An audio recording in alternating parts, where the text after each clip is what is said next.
The most common myth among grandmothers, among the older generation, if we take away movement, the child regresses, and all this will have consequences. And the most interesting toy for your baby is you. Hello everyone, my name is Polina Green.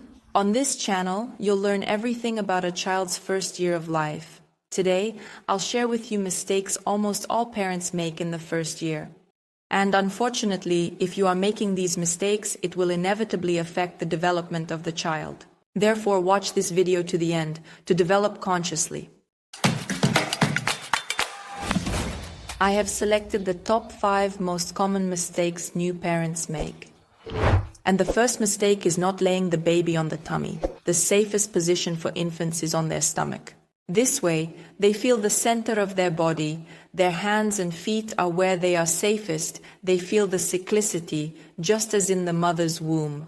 We do not want to make the baby's back become aggressively straight, as, at birth, their back is naturally C-shaped, rounded. It's important to maintain a rounded back in the first 3 months, the transition period. Therefore, you can and you should give the baby tummy time. How to do that? We don't start with hard surfaces, but with our own body. We take our little one and gently lay him or her on ourselves, have skin-to-skin contact to bond with your baby.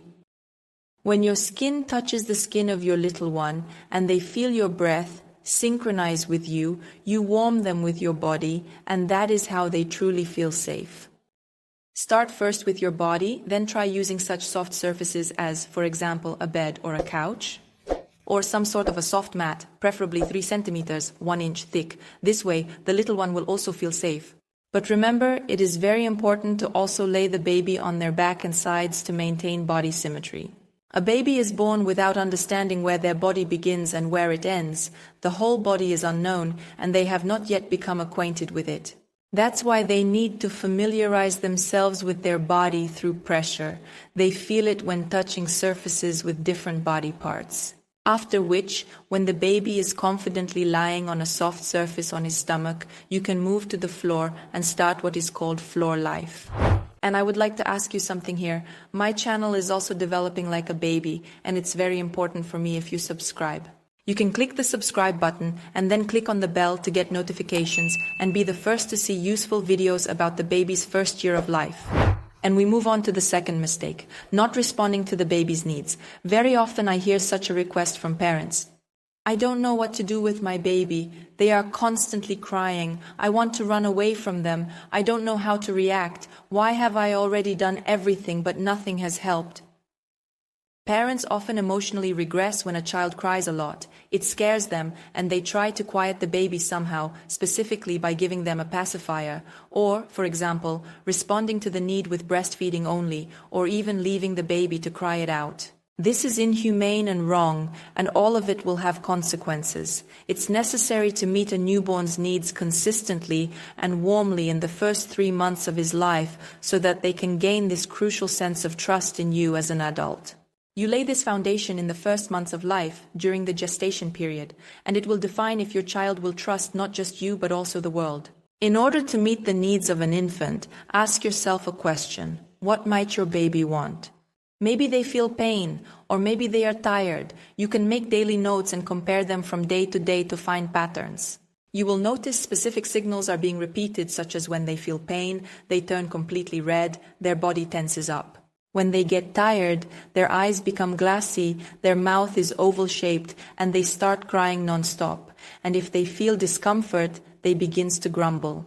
And you can quickly figure out which specific need you need to meet. It is crucial to meet these needs immediately and consistently, especially if it involves hunger, fatigue, or pain. Because only in this way, your child can understand that there is a responsible adult to care of them, so they can trust you, and later it will help them to separate from you in the future and become independent. Next, mistake number 3. Carry the baby in your arms less. The most common myth among grandmothers, among the older generation. Don't carry them in your arms or they'll get used to it and will always be asking you to hold them. And young parents often believe it and scared that their child might become very addicted to it when it's actually the period your baby needs you so much. It is essential to carry the baby in your arms because for 9 months in the womb, the baby was in constant motion. Indeed, they developed amidst this very movement. They need to continue feeling motion so that the cerebellum sends a signal to the brain, allowing it to process the information. If we remove an important segment in a child's development like movement, you will see the little one to start moving side to side on their own. Such children are usually very active. If you don't hold them in your arms enough, you can notice that, yet they scream and twitch a lot. Of course, the child is trying to get what is so necessary for them on their own, to get what they need so much and is physiologically inherent. Therefore, A, we carry the baby in our arms. B, we definitely hug them tightly. We provide them with the sensations that they had intrauterine. These are necessary for them. And I remind you to use the fetal position. It is the position in which your baby touches and feels the center of the body, feels their legs and arms. And you should move smoothly from your knees, meaning you move like a wave. You do not jump, you do not shake them. I often see how parents already in such a nervous breakdown start shaking the baby with their hands. This is unsafe, as the baby's head is still fragile. In the first months of life, the baby has a fontanelle, which has not yet closed. And to be safe, we move carefully. The movement should be smooth, and you do not necessarily have to constantly hold the baby in your arms. You can transition them to a crib while they are deeply sleeping. You can place them on the floor when they are awake and active, but hold them when they are tired, when they truly need care, attention, your warmth and gentle movement to fall asleep. Babies can't fall asleep and fully immerse themselves in sleep on their own. They need someone to help them. Therefore, if you want to consider this situation from a scientific point of view, from a scientific perspective, the organism needs movement in order to live. If we take away movement, then the child regresses. Consequently, we can expect developmental delays. We can anticipate, for example, an autistic spectrum disorder in the future. We can expect that the child will not engage and communicate with you. And in the future, you will have to spend much more time to remedy the effects of not meeting the baby's needs in the past. Mistake number 4, doing things for the child. I want to remind you that development is not a race. The baby's development should be gradual. This is exactly what I talk about in all my lessons and webinars. Every stage is incredibly important. You shouldn't do things for the child, but create conditions in which your child develops instead. For instance, if you see that the baby is starting to pull their torso forward, it doesn't mean that they want to sit. Do not grab their hands and pull them. You should turn them onto their stomach, and better to get rid of any items in which your baby sits in a semi-reclining position. Consequently, the little one will begin to develop on their stomach, their field of view will be much better, and they will stop contracting their abdominal muscles to reach a position they want. The same applies to playpens. It's best if you don't have them at home. The reason is a child doesn't properly develop in a playpen. They will certainly sit down quickly, and then they will learn how to stand up, and such an important stage as crawling will be skipped. Such little ones are usually very clumsy, constantly falling, and often fearful. They experience gravitational uncertainty because they have not yet fully developed their own body and torso to move properly and efficiently. I beg you, pay attention to the conditions in which the child is developing, not how quickly they are doing it. And the 5th and final mistake, to buy items even before the baby is born. I want to say that almost all items are designed to help the parent, not the infant.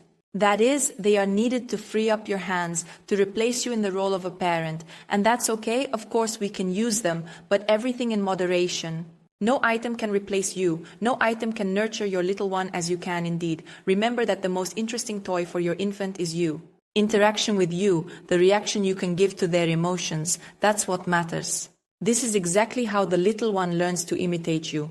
That's what develops emotional intelligence, and such items as a bouncer or cocoon will not replace you in any way. Therefore, pay attention to how your little one is developing. Do you really need these items? Don't rush to buy them before the birth, and don't compare your child to other kids, as all babies are unique, and yours won't be like the others. Please leave your comments to this video. Tell us what items you used, and if they were actually helpful at all. It will be very interesting for me to read. The best gratitude for me is for you to subscribe to my channel right now. Please give likes or dislikes. Your reactions are important to me. And remember, we publish new episodes every week. Next week we'll cover another key topic about the first year of an infant's life. Thank you for watching. See you soon.